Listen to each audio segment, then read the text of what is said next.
What's one thing that every person in this room is going to become? Older. And most of us are scared stiff at the prospect. How does that word make you feel? I used to feel the same way. What was I most worried about? Ending up drooling in some grim institutional hallway. And then I learned that only 4% of older Americans are living in nursing homes, and the percentage is dropping. What else was I worried about? Dementia. Turns out that most of us can think just fine to the end. Dementia rates are dropping too. The real epidemic is anxiety over memory loss. I also figured that old people were depressed because they were old and they were going to die soon. It turns out that the longer people live, the less they fear dying, and that people are happiest at the beginnings and the ends of their lives. It's called the U-curve of happiness. And it's been borne out by dozens of studies around the world. You don't have to be a Buddhist or a billionaire. The curve is a function of the way aging itself affects the brain. So I started feeling a lot better about getting older, and I started obsessing about why so few people know these things. The reason is ageism, discrimination and stereotyping on the basis of age. We experience it anytime someone assumes we're too old for something, instead of finding out who we are and what we're capable of, or too young. Ageism cuts both ways. All isms are socially constructed ideas: racism, sexism, homophobia, and that means we make them up, and they can change over time. All these prejudices pit us against each other to maintain the status quo, like auto workers in the US competing against auto workers in Mexico instead of organizing for better wages. We know it's not okay to allocate resources by race or by sex. Why should it be okay to weigh the needs of the young against the old? All prejudice relies on othering, seeing a group of people as other than ourselves, other race, other religion, other nationality. The strange thing about ageism, that other is us. Ageism feeds on denial, our reluctance to acknowledge that we are going to become that older person. It's denial when we try to pass for younger, or when we believe in anti-aging products, or when we feel like our bodies are betraying us simply because they are changing. Why on earth do we stop celebrating the ability to adapt and grow as we move through life? Why should aging well mean struggling to look and move like younger versions of ourselves? It's embarrassing to be called out as older until we quit being embarrassed about it. And it's not healthy to go through life dreading our futures. The sooner we get off this hamster wheel of age denial, the better off we are. Stereotypes are always a mistake, of course, but especially when it comes to age, because the longer we live, the more different from one another we become, right? Think about it. And yet, we tend to think of everyone in a retirement home as the same age, old. When they can span 4 decades, can you imagine thinking that way about a group of people between the ages of 20 and 60? When you get to a party, do you head for people your own age? Have you ever grumbled about entitled millennials? Have you ever rejected a haircut or a relationship or an outing because it's not age appropriate? For adults, there's no such thing. All these behaviors are ageist.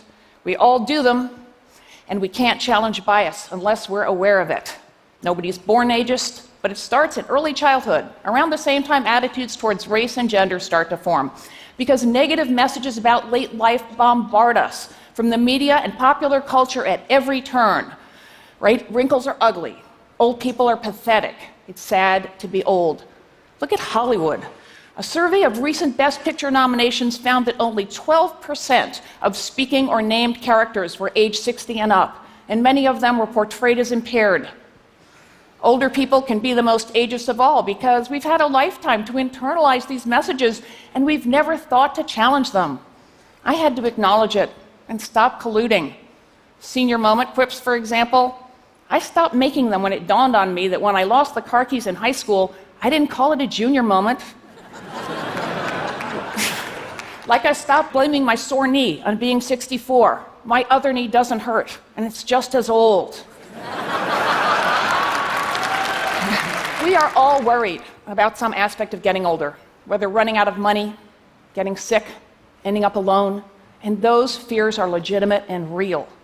But what never dawns on most of us is that the experience of reaching old age can be better or worse depending on the culture in which it takes place. It is not having a vagina that makes life harder for women, it's sexism. It's not loving a man that makes life harder for gay guys, it's homophobia. And it is not the passage of time that makes getting older so much harder than it has to be. It is ageism. When labels are hard to read, or there's no handrail, or we can't open the damn jar, we blame ourselves, our failure to age successfully, instead of the ageism that makes those natural transitions shameful and the discrimination that makes those barriers acceptable. You can't make money off satisfaction, but shame and fear create markets, and capitalism always needs new markets. Who says wrinkles are ugly? The multi-billion-dollar skincare industry. Who says perimenopause and low T and mild cognitive impairment are medical conditions? The trillion-dollar pharmaceutical industry. The more clearly we see these forces at work, the easier it is to come up with alternative, more positive, and more accurate narratives. Aging is not a problem to be fixed or a disease to be cured. It is a natural, powerful, lifelong process that unites us all. Changing the culture is a tall order, I know that, but culture is fluid. Look at how much the position of women has changed in my lifetime, or the incredible strides that the gay rights movement has made in just a few decades, right? Look at gender. We used to think of it as a binary, male or female, and now we understand it's a spectrum. It is high time to ditch the old-young binary too. There is no line in the sand between old and young after which it's all downhill. And the longer we wait to challenge that idea, the more damage it does to ourselves and our place in the world, like in the workforce, where age discrimination is rampant. In Silicon Valley, engineers are getting Botoxed and hair plugged before key interviews, and these are skilled white men in their 30s, so imagine the effects further down the food chain. The personal and economic consequences are devastating. Not one stereotype about older workers holds up under scrutiny. Companies aren't adaptable and creative because their employees are young. They're adaptable and creative despite it. Companies... We know that diverse companies aren't just better places to work, they work better. And just like race and sex, age is a criterion for diversity. A growing body of fascinating research shows that attitudes towards aging affect how our minds and bodies function at the cellular level. When we talk to older people like this, or call them sweetie or young lady, it's called elder speak, they appear to instantly age, walking and talking less competently. People with more positive feelings towards aging walk faster, they do better on memory tests, they heal quicker, and they live longer. Even with brains full of plaques and tangles, some people stayed sharp to the end. What did they have in common? A sense of purpose. And what's the biggest obstacle to having a sense of purpose in late life? A culture that tells us that getting older means shuffling off stage. That's why the World Health Organization is developing a global anti-ageism initiative to extend not just lifespan, but health span. Women experience the double whammy of ageism and sexism, so we experience aging differently. There's a double standard at work here, shocker. The notion that aging enhances men and devalues women. Women reinforce this double standard when we compete to stay young. Another punishing and losing proposition.